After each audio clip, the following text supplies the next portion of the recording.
They called you a legend with muddy footprints, a phantom of moss and silence, a hairy hoax lumbering through campfire lies. But you remember when the trees were endless, when your shadow was just another branch, and no one dared to measure it. You never chased fame. You only wanted the forest to stay whole, and yourself to stay unseen. So here you are, a shape too large for their stories, a secret too old for their cameras. This is where the trail begins, where the leaves swallow your tracks, and the world keeps guessing.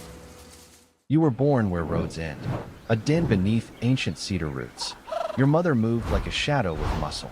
She carried you into stillness, folded you into ferns, and taught the wind to walk around you. Your mother knew silence better than fire. Your first steps crushed moss and mushroom. Your first sound, a low huff that startled the dawn birds into flight. The forest taught you its ways, which berries feed, which roots heal, which trails belong only to shadows. You learned the rhythm of rain on leaves, the smell of cougar musk on the wind, the difference between a branch snapping beneath your foot and a hunter's careless tread. First lesson, hide your breath. Second, hide your bones. Humans came as noise, iron machines coughing smoke, chainsaws cracking the air. You watched from the green dark, curious, cautious, until their voices turned loud and their fires scorched the earth. Their scent, strange, bitter, heavy with fuel, became a warning. So you stayed still. You stayed hidden, a secret breathing under the canopy, waiting for the humans to give up. In the scrolls of fur and forgotten paths, it is writ, "The giant walketh without crown nor herald, leaving only echoes and earth-split signs. His name is silence, his realm, the veiled wood. And those who seek him find only questions, or themselves. Lo, if thine eyes yet linger upon this tale, then thou too hast stepped beyond the firelight. Mark this scroll with thy favor, and let the old stories know, one still listens." Seasons shifted. Your shoulders rose above the underbrush. You grew strong on roots and patience. Muscles thick as bears, feet softer than snowfall. Curiosity stirred in your chest, an ache that pulled you toward the edges.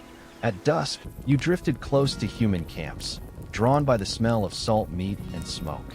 Lanterns glowed in canvas tents. Human laughter tangled with the wind. You watched their flickering fires, listened to the crackle of voices telling stories about you, wrong in every way. Once, you reached out, fingers brushing the cold steel of an abandoned axe. Your breath left a fog on its handle. A crunch of gravel, a flashlight's beam swept wide. Your heart thundered. Then, movement. A man's face turning toward yours. You locked eyes, just long enough for his expression to twist, from disbelief to something older. Fear. One step, and you slipped between the trees, your silhouette folding back into the dark. In the hush that followed, you felt it, the line that cannot be crossed. Watcher and watched. Never more. Some truths live only in parchment and shadow. This is one of them. In the scrolls of twilight and timber-cut trail, it is recorded, "The beast draweth near not by folly, but by mirrored wonder. For curiosity cutteth both ways, and when man seeketh the wild, oft the wild leaneth close in turn.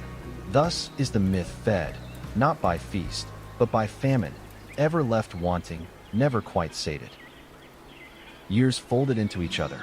Your legs thickened, your back straightened. You moved with the hush of snowfall, but the weight of old trunks. They called you legend. Your world was a cathedral of cedar and moss. Your trails ran deeper than any map could guess.